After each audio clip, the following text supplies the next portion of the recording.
Salut, c'est Karim de la chaîne Ragnarok. Pourquoi je fais cette voix? C'est complètement con. Je vais écouter un débat entre la gauche, la droite, l'extrême droite, la diagonale, le centre, les côtés parallépipèdes. Et tu te rends compte qu'en fait c'est Game of Thrones le truc. C'est Game of Thrones. Moi j'ai identifié les Lannister, hein, ceux qui payent pour que tout le monde se taise et se couche. Macronie. Et là, Véran. Véran le pauvre, il arrête pas d'en prendre, hein.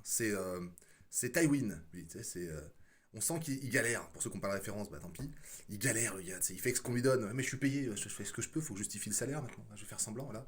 Quand on me pose une question, bah, je réponds à côté, tout simplement, ou je pose une question. Enfin, j'aurais pu jouer 4 fois dans la vérité si je mens. Et là, donc, il y a Mathilde Panot.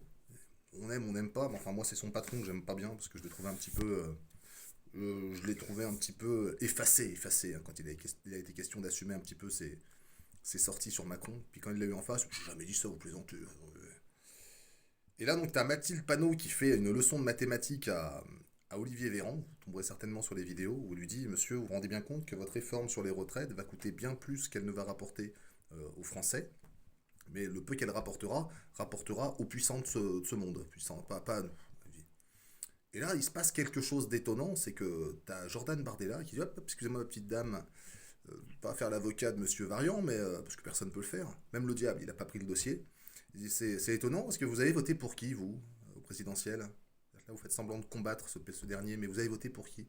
À dire: bah, on a voté contre Marine Le Pen.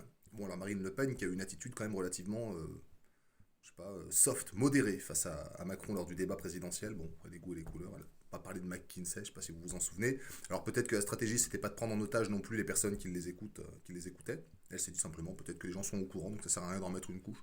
Bon, bref, je suis pas là pour défendre qui que ce soit, moi. Et on a Jordan Bardella qui fait: excusez-moi, petite dame, mais vous avez voté pour qui, du coup? Et nous, bah, on a voté contre le danger, le mal, l'incarnation du diable, hein. Et non, il est au pouvoir maintenant. Et aujourd'hui, vous le combattez, hein, par le biais de motions de censure sur lesquelles vous n'arrivez pas à tomber d'accord, hein, de fausses oppositions, machin. C'est même pas l'opposition contrôlée, c'est l'opposition incontrôlable. Ça part en chassé dans tous les sens, il n'y a plus un boulon qui tient. Elle dit: bah, Bobby Bobu, forfait consonne. Et là, Jordan Bardella, il est stockade, il fait: bah, le mieux, le plus décent serait de se taire, en fait. Hein, quand on a élu un président en faisant voter à l'envers, bah, faut pas s'étonner de se la prendre par derrière, hein.